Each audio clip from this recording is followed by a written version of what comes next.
আমরা চলে গিয়েছিলাম কলকাতার ট্রেড ফেয়ারে, যেটা নিউ টাউনে হচ্ছে, আমার বাড়ির খুব কাছেই। তাই আমরা একটা টোটো নিয়ে পৌঁছে গেছি। ঢুকেই বাঁ দিকে টিকিট কাউন্টার পড়বে, সেখানে আলাদা আলাদা কাউন্টার করা আছে ক্যাশ আর ইউপিআইতে। সেখান থেকে আমরা 30 টাকা করে টিকিট কেটে আমরা এন্ট্রি করলাম গ্র্যান্ড ট্রেড ফেয়ারে।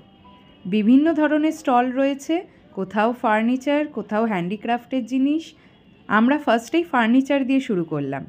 দারুণ দারুণ ফার্নিচার এবং মানে চোখ ধাঁধানো সব জিনিস।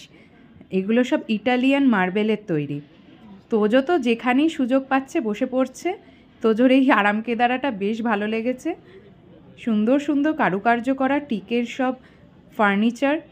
তারপরে দেখো এই রাধাকৃষ্ণের মূর্তিটা, এটা পুরো ব্রাশোর, খুব সুন্দর দেখতে। আর সুইংসগুলো তো দারুণ ছিল, তোজো যেখানেই দেখছে বসে পড়ছে। এরপরে আমরা চলে গেলাম হচ্ছে কসমেটিক্স আইটেমসগুলোর মধ্যে। এইখানে বিভিন্ন ধরনের কসমেটিক্স রয়েছে এবং ডিসকাউন্টও চলছে কিছু কিছু জায়গায়। এখানে হরিদর্শনের ধূপের কাউন্টার ছিল, এখান থেকে আমরা একটা ধূপের প্যাকেজ নিয়েছিলাম, বেশ সুন্দর। তারপরে আমরা চলে গেলাম স্টেশনারি আইটেমের দিকে। এখানে এসে তো তোজো খুব খুশি, কোনটা নেবেও ঠিক করতে পারছে না। আর এখানে বেশ বড় বড় কোম্পানির স্টল দিয়েছিল। এটা জ্যাক অলিভ অয়েলের স্টল এবং এখানে বেশ ডিসকাউন্টও চলছিল। এই দাদা বলছে আমাদেরও একটু ফটো তুলে নিন দিদি। তারপরে আমরা চলে গেছিলাম ইন্টেরিয়ার ডেকোরেশনের পার্টটাতে। দারুণ দারুণ চোখ ধাঁধানো সব জিনিসপত্র, যেটা দেখি সেটাই মনে হয় কিনে ফেলি। আচ্ছা, আমরা বলে রাখি এই মেলাটা কিন্তু 15 তারিখ অবধি নিউ টাউনে রয়েছে, সকাল 11টা থেকে রাত 9টা অবধি। এরপরে সায়েন্স সিটিতে এটা শিফট করবে, তো সেখানেও তোমরা যেতে পারো। দারুণ দারুণ কালেকশন রয়েছে সব ঘর সাজাবার জিনিসগুলোর মধ্যে।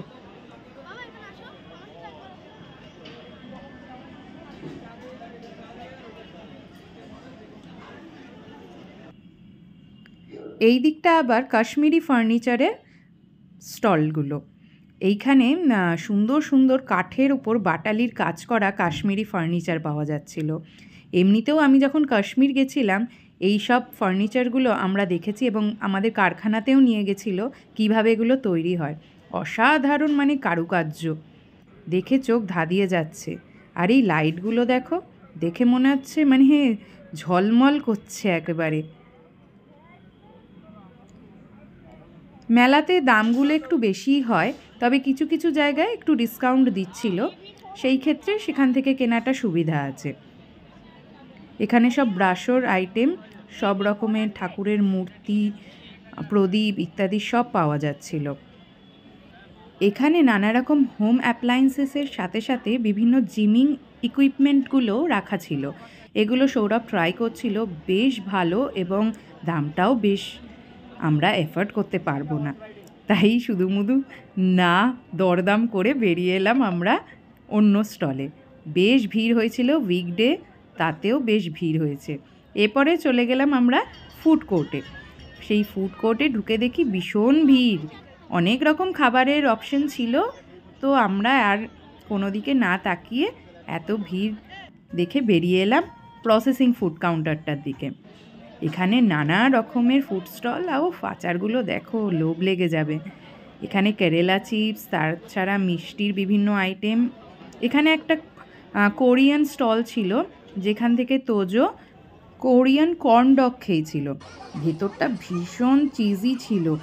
এখানে নানা রকম স্টল ছিল, ফালুদার স্টল ছিল, এখান থেকে আমরা একটা ফালুদাও নিয়েছি। তাছাড়া বিভিন্ন রাজ্যের বিভিন্ন কোম্পানির স্টল ছিল, বেশ ভালো লাগলো, দিনটা ভালোই কাটলো। তোমরাও পারলে মেলাটা ভিজিট করে আসো।